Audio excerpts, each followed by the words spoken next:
felony counts for the selling of the seat. And so the former governor is, I'm sure, is going to appeal the trial itself. And so he basically, you know, I mean, we'll have two governors locked up at the same time. You know, Fitzgerald was personally mad at Gordon.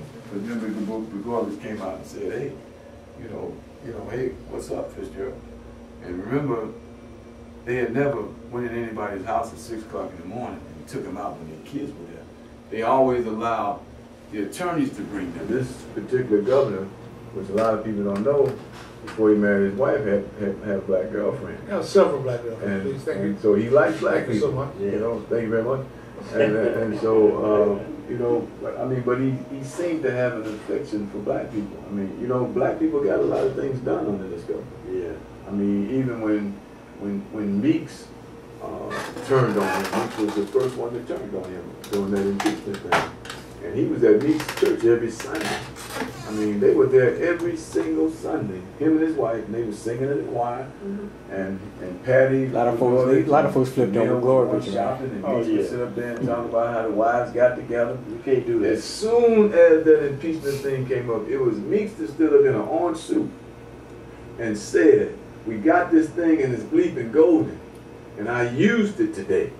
I mean, I was surprised that they did that to him. You know, it was Meeks who had an assistant pastor named Henry McGee, who had these sex offender houses in the 9th and 34th Ward. Correct. And they were drug offender houses, but overnight, through a handshake with the governor at Salem Baptist Church of the House of Hope, they turned them into sex offender houses and flooded the 9th and 34th Ward with these sex offender houses that they were getting upwards of $80 a person. And we found out that it was $45 and $50 in one 3-bedroom house. And that was directly across the street from the Visual School. Yeah. It was Meeks who let Mel Reynolds stay right across the street from the school, a convicted sex offender. It was Meeks who defended R. Kelly. Said, "I don't believe R. Kelly did this." So what is the affection or the afflection or the what's the affection that Meeks has for sex offenders? You know, when he got, remember he brought R. Kelly to the church one night, right, and sang some Christmas song to the kids, and the police came in and said, hey, this dude can't be around no children. You know, Mel Reynolds staying directly across the street from the church, from the school, 100 feet from the school, convicted sex offender. That's a track record. You know what I'm saying? And I'll never forget the interview he did on BET. He said, I looked R. Kelly in the eye. And he told me that wasn't him on the tape, and I believed him. And then I called Eddie Long, and he told me he didn't do it. You know, but I'm saying, it was a deal made on a handshake with Garbage being there one Sunday that turned drug offender houses into sex offender houses overnight. And nobody knew that it happened. No. And I asked McGee, I said, man, how did you do that? He said, hey man, it was a handshake with the government. So, you know, these are the kind of things that this governor did. You know, I mean, that's wild, ain't boys? But the sex offender thing was really, really, really something that should have never happened. You know, when Ginger Rugai in the 19th Ward, when she found 4 of them in her ward, she put a flyer out with 4 pictures of 4 white guys. And she said to Deanne Benos, who was the sex offender coordinator at the time for the state, she said, it's too many. One is too many in the 19th Ward. She sent a flyer to every resident in the 19th Ward. They moved those guys from 97th and Western to 115th and State overnight. And what did one of the white offenders say? One of the white offenders said, I can't go back home.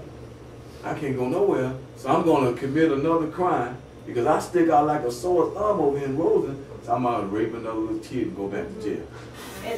And just so the listeners know, the area where the school is, we call that area down the hill. But from Rosen, you call it down the hill. So that's the large Catholic, no, it's Catholic, but it's which way?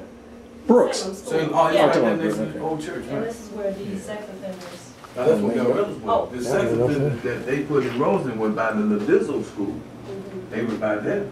And so, but what I'm saying is that Ginger Rugat, who was the alderman of the 19th Ward, Correct. she put them out when she found them. Mhm. And I asked her, I said, where did you put them? She said, they went over to Roseland. And oh, so it was okay. And then we got over to Roseland, it wasn't just 4, it was 54 in one house. They had bunk beds in the basement, bunk beds in the living room, bunk beds in every bedroom, bunk beds in the hallways. And they put these people, man, in our community overnight. And see, here's the thing. In northern and southern Illinois, the sex offenders cannot go home.